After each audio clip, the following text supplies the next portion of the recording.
الحمد للہ رب العالمین والصلاة والسلام علی رسولہ الکریم وعلی آلہ وصحبہ اجمعین ومن تبعہم بإحسان الی یوم الدین اما بعد۔ امام طحاوی رحمہ اللہ اللہ تبارک و تعالیٰ کے اسماء اور صفات پر بحث کرتے ہوئے کہتے ہیں ممیت بلا مخافہ باعث بلا مشقہ۔ اس کی تشریح میں ابن ابی العز الحنفی رحمہ اللہ کہتے ہیں الموت صفت وجودیہ خلافا للفلاسفۃ ومن وافقہم۔ اللہ تبارک و تعالی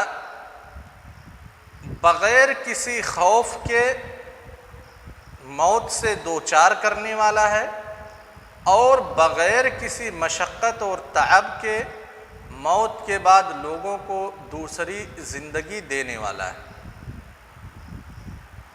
ممیت بلا مخافہ یعنی بغیر کسی خوف کے جس کو چاہے اسے موت عطا کر دے، جس کو چاہے اسے زندگی عطا کر دے۔ ہم انسانوں کی جو سب سے بڑی پریشانی ہے، جب کسی دوسرے سے ہم کو پریشانی ہوتی ہے تبھی ہم اس انسان کو اپنے گھر سے یا اپنے پڑوس سے یا اپنے شہر سے یا اپنے گاؤں سے دور رکھنے کی کوشش کرتے ہیں۔ جب ہمیں خوف لاحق ہوتا ہے کہ انسان ہمارا سامان چوری کر لے گا، ہماری عزت پہ ہاتھ ڈالے گا یا پھر ہماری عزت کو نیلام کرے گا، ہمارے بارے میں غلط افواہیں پھیلائے گا، اس لیے یعنی طرح طرح کی خدشات ہمارے ذہن میں ہوتے ہیں، تب ہم اس انسان کو اپنے سے، اپنے گھر سے، اپنی سوسائٹی سے، اپنے محلے سے، اپنے معاشرے سے، اپنے گاؤں، اپنے شہر سے دور رکھنے کی کوشش کرتے ہیں، کیونکہ ہم اس انسان کے شر سے خوف کھاتے ہیں۔ ٹھیک ہے نا؟ اس کے بالمقابل یہ مخلوق کی بات ہو گئی، اس کے بالمقابل اگر خالق کو ہم دیکھیں، خالق کسی سے خوف نہیں کھاتا۔ لہذا اللہ تعالیٰ جب کسی کو موت دیتا ہے، جب کسی کی زندگی کو چھینتا ہے، تو ہم اللہ تعالیٰ کو مخلوق پر قیاس کرتے ہوئے یہ نہیں کہہ سکتے کہ اللہ تعالیٰ ڈر گیا ہے اس انسان کے شر سے یا اس انسان کی بدعمالیوں سے اللہ تبارک و تعالیٰ کو کوئی نقصان پہنچنے والا تھا۔ ایسا بالکل نہیں۔ اللہ تبارک و تعالیٰ کو کسی سے خوف نہیں ہوتا۔ یہ تو ہم نے امام طحاوی رحمہ اللہ کے قول کا مطلب سمجھ لیا۔ اب آتے ابن ابی العز الحنفی رحمہ اللہ کے قول پہ کہ الموت صفت وجودیہ خلافا للفلاسفہ۔ موت ایک شیء موجود ہے یا شیء معدوم ہے، اس پہ بحث کر رہے ہیں امام ابن ابی العز الحنفی رحمہ اللہ کہ فلاسفہ کے یہاں موت معدوم ہے، فلاسفہ کے یہاں موت معدوم ہے۔ فلاسفہ کہتے ہیں کہ امر یہ شیء معدوم ہے، یعنی موت یہ شیء معدوم ہے، موت کا کوئی وجود نہیں ہے فلاسفہ کے نزدیک۔ اللہ تبارک و تعالیٰ یا اسلامی شریعت کا نقطہ نظر یہ ہے کہ موت بھی ایک مخلوق ہے۔ جو چیز معدوم ہے وہ مخلوق نہیں ہے۔ معدوم یعنی جو چیز عدم میں ہے، جس کا وجود نہیں ہے، جب وہ وجود میں آئے گی تب وہ مخلوق ہوگی۔ وجود سے پہلے کوئی چیز مخلوق نہیں۔ سمجھے نا شباب؟ تو فلاسفہ کہتے ہیں کہ موت یہ امر معدوم ہے۔ اہل سنت والجماعت کہتے ہیں کہ موت امر موجود ہے اور ایک مخلوق ہے۔ جیسے ہم انسان ایک مخلوق ہیں، شجر حجر مخلوقات جیسے ہیں، ویسے موت بھی ایک مخلوق ہے۔ اللہ تبارک و تعالیٰ کا قول الذی خلق الموت والحیات، جس نے موت کو پیدا کیا اور زندگی کو پیدا کیا۔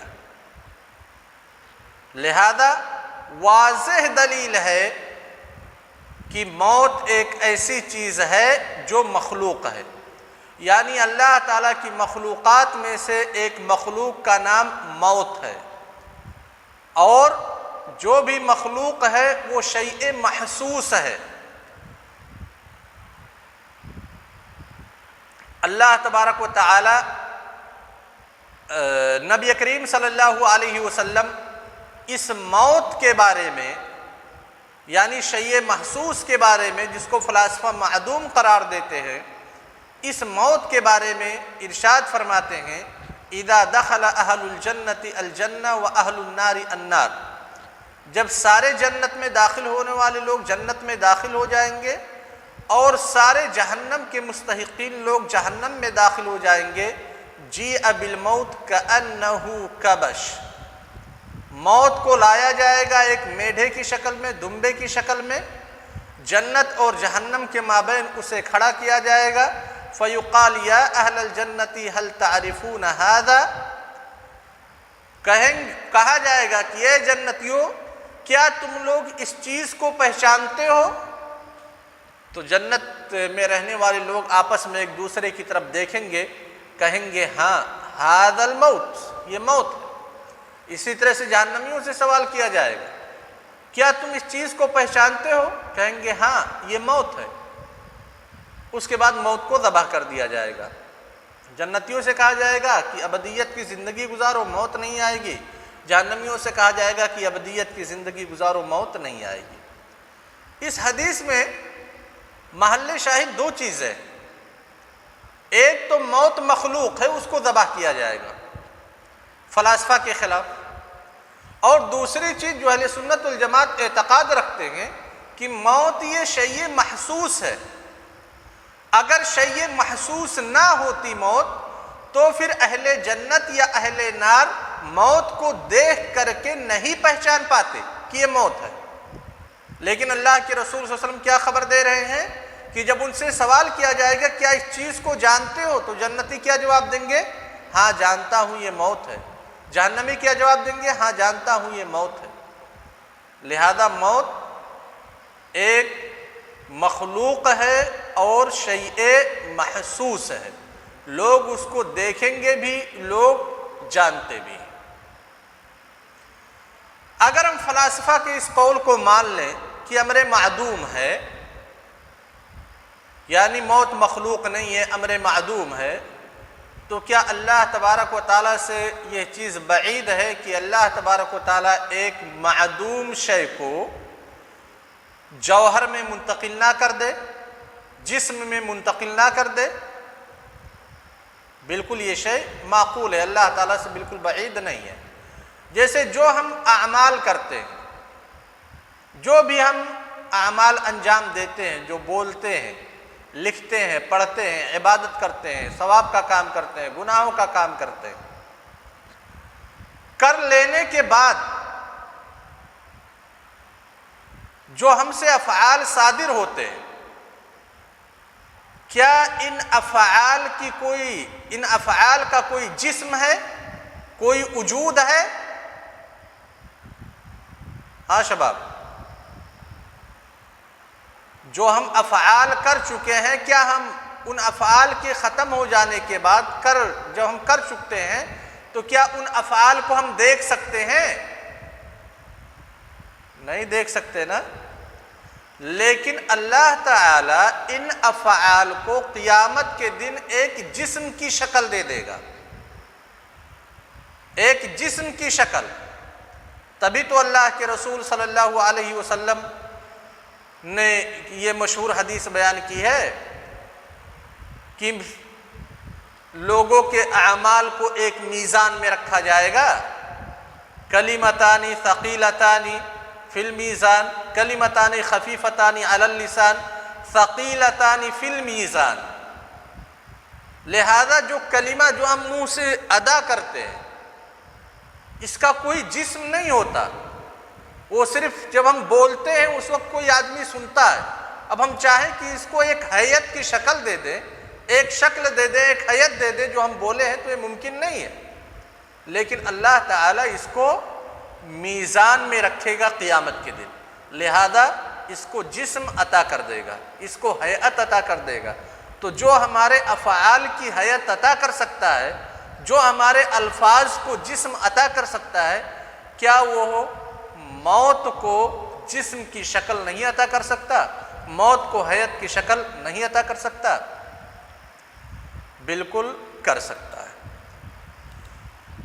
پتہ کیا چلا کہ موت ایک صفت وجودی ہے، فلاسفہ کے برخلاف جن کا کہنا ہے کہ موت امر معدوم ہے، موت ایک مخلوق ہے اور شیء محسوس بھی ہے۔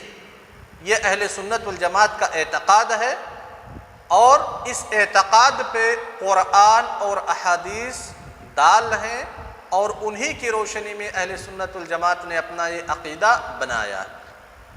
آگے آتے ہیں، اس کے بعد امام طحاوی رحمہ اللہ تعالی کہتے ہیں ما زال بصفاته قدیما قبل خلقه لم يزدد بكونهم شيئا لم يكن قبلهم من صفته وكما كان في صفاته ازليا كذلك لا يزال عليها ابديا۔ امام طحاوی رحمہ اللہ نے جن اسماء اور صفات کی بحث کی، اب ان اسماء اور صفات کے بارے میں اہل سنت والجماعت کا نظریہ واضح کرنا چاہتے ہیں، عقیدہ واضح کرنا چاہتے ہیں کہ اللہ تبارک و تعالی کی جو صفات ہیں وہ ازلی ہیں اور ابدی ہیں۔ اسی لیے کہا ما زال بصفاتہ قدیما قبل خلقہ۔ ما زال اور لا زال یہ دونوں ایسے فعل ہیں جو استمرار اور دوام پہ دلالت کرتے ہیں۔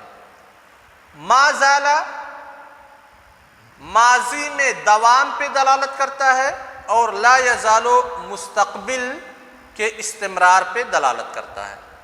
لہذا اللہ تبارک و تعالیٰ کی جو اوصاف ہیں، اللہ تبارک و تعالیٰ ان اوصاف سے ماضی میں بھی متصف تھا اور مستقبل میں بھی متصف رہے گا، اور ماضی میں جو متصف ہے اللہ تبارک و تعالیٰ، امام طحاوی رحمہ اللہ نے لفظ ما زال سے اس کی تعبیر کی، یعنی کوئی بھی ایسا مرحلہ نہیں ماضی میں رہا ہوگا کہ اللہ تبارک و تعالیٰ اس مرحلے میں اس صفت سے متصف نہیں تھا۔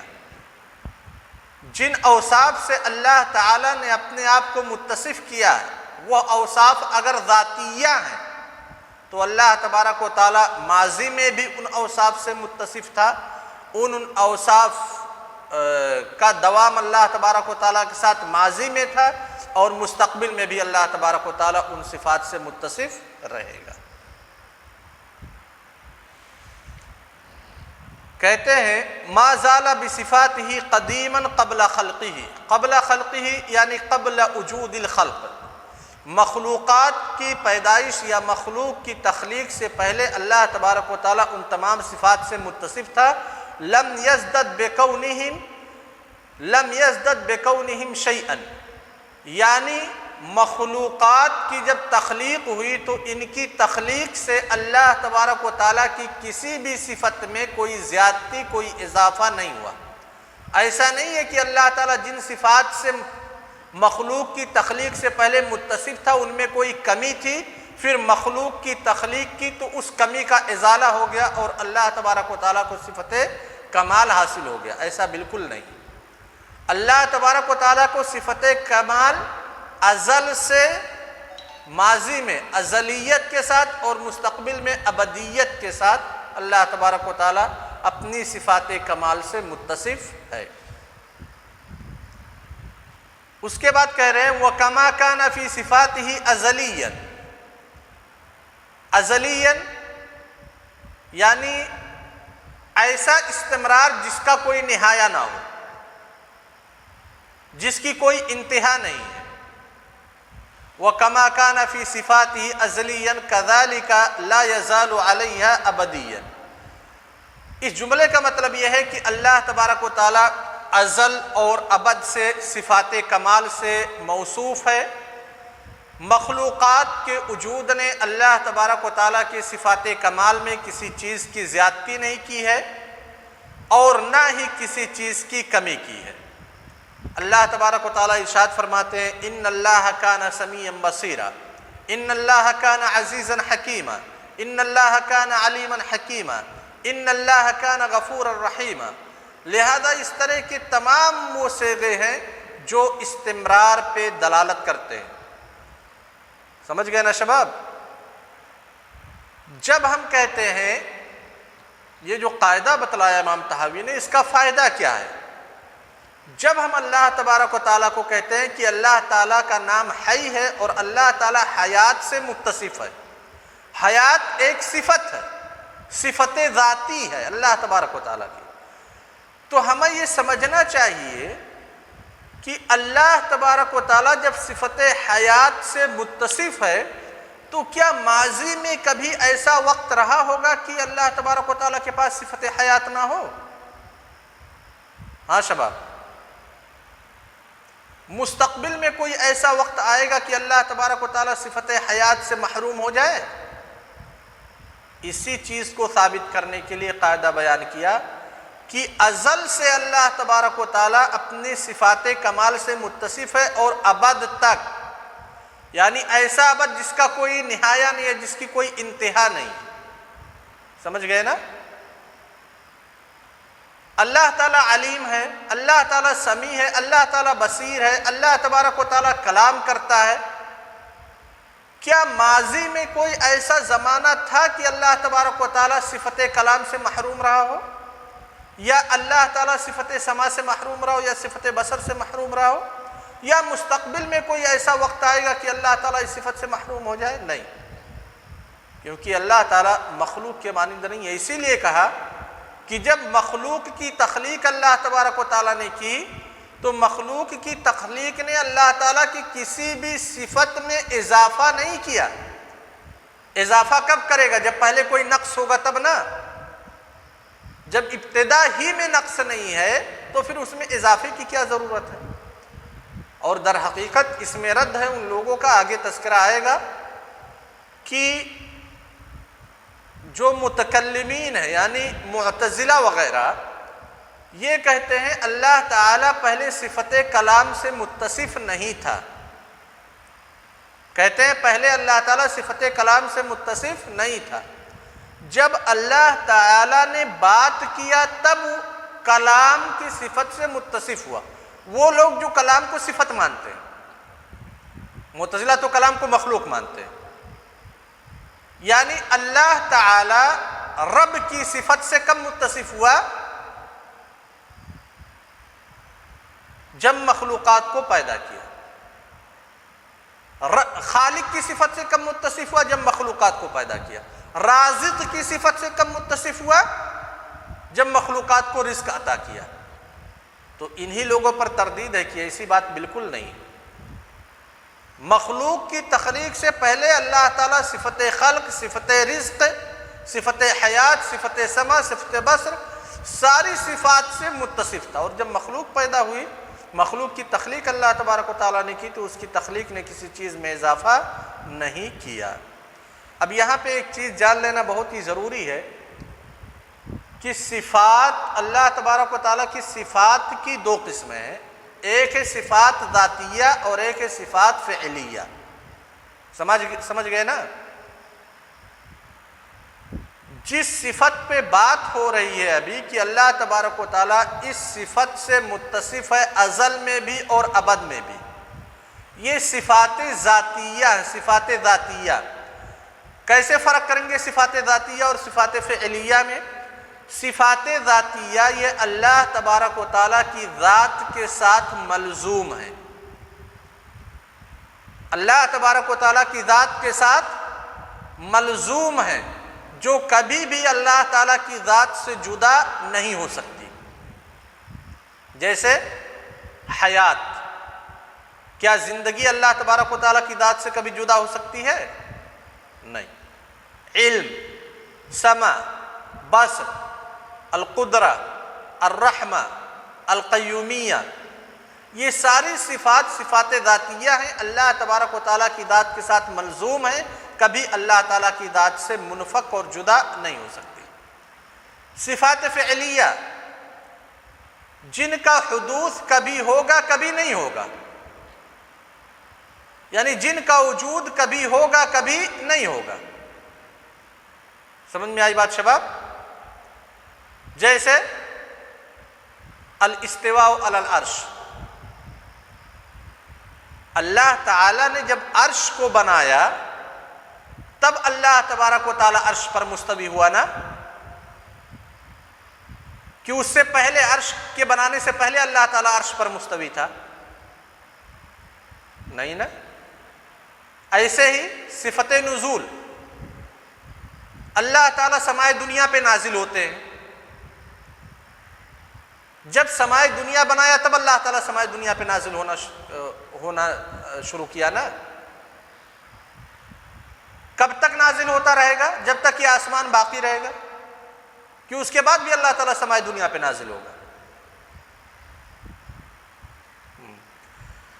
تو یہ صفات فعلیہ اللہ تبارک و تعالیٰ کی ذات کے ساتھ لازم اور ملزوم نہیں ہوتے۔ صفات ذاتیہ اللہ تبارک و تعالیٰ کی مشیت کے اوپر موقوف نہیں ہوتی ہے، برخلاف صفات فعلیہ کے۔ دوسرا فرق ہے، صفات فعلیہ اللہ تعالیٰ کی مشیت اور اللہ تبارک و تعالیٰ کے ارادہ کونیہ پر موقوف ہوتا ہے۔ جیسے اللہ تبارک و تعالیٰ سمائے دنیا پہ نازل ہوتے ہیں، جب اللہ تعالیٰ ارادہ کرتے ہیں سمائے دنیا پہ نازل ہوتے ہیں۔ سمجھ گئے نا؟ یہ اللہ تعالیٰ کی مشیت کے اوپر موقوف ہے۔ اللہ تعالیٰ قیامت کے دن آئے گا، وجاء ربک والملک صفا صفا، اللہ تعالیٰ قیامت کے دن آئے گا اور فرشتے سب بصف آئیں گے۔ کب آئے گا؟ جب اللہ تبارک و تعالیٰ ارادہ کرے گا۔ سمجھے نا؟ اس کے برخلاف جو صفات ذاتیہ ہیں، کیا اللہ تبارک و تعالیٰ کی ارادہ سے وہ متعلق ہے، ارادہ پر موقوف ہے؟ نہیں، وہ ذات کے ساتھ متصل ہے، اللہ تعالیٰ کی ذات کے ساتھ لازم اور ملزوم۔ لہذا ہم یہ کہتے ہیں کہ اللہ تعالیٰ جب چاہتا ہے تب سمائے دنیا پہ نازل ہوتا ہے۔ اللہ تعالیٰ نے جس وقت چاہا اس وقت اللہ تبارک و تعالیٰ عرش پر مستوی ہوا۔ قیامت کے دن جب اللہ تبارک و تعالیٰ چاہے گا تب آئے گا۔ لیکن یہ صحیح نہیں ہے کہ ہم کہیں اللہ تبارک و تعالیٰ جب چاہے گا، جب ارادہ کرے گا تب جانے گا، اللہ تبارک و تعالیٰ جب ارادہ کرے گا تب سنے گا، اللہ تبارک و تعالیٰ جب چاہے گا تب زندہ رہے گا، کیونکہ یہ ساری کی ساری صفات صفات ذاتیہ ہیں۔ کچھ ایسے بھی صفات ہیں جو ایک اعتبار سے صفات ذاتیہ ہیں اور ایک اعتبار سے صفات فعلیہ ہیں، جیسے کلام، خلق، رزق وغیرہ وغیرہ۔ سمجھ گئے نا شباب؟ پھر اس کے بعد جو ابھی انہوں نے مقدمہ قائم کیا، قاعدہ بنایا کہ اللہ تعالیٰ ازل سے ہی صفات کمال سے متصف ہے، مخلوقات کی تخلیق کے بعد کوئی بھی صفت کا اضافہ اللہ تبارک و تعالیٰ کے یہاں نہیں ہوا ہے، اس کی تشریح آگے آ رہی ہے مثال دے کر کے۔ لہذا کہا لیس بعد خلق الخلق استفاد اسم الخالق، کہ مخلوق کی تخلیق کے بعد اللہ تبارک و تعالیٰ کا نام خالق نہیں پڑا۔ یہ انشاءاللہ کل کے درس میں ٹھیک ہے شباب؟ السلام علیکم ورحمۃ اللہ وبرکاتہ۔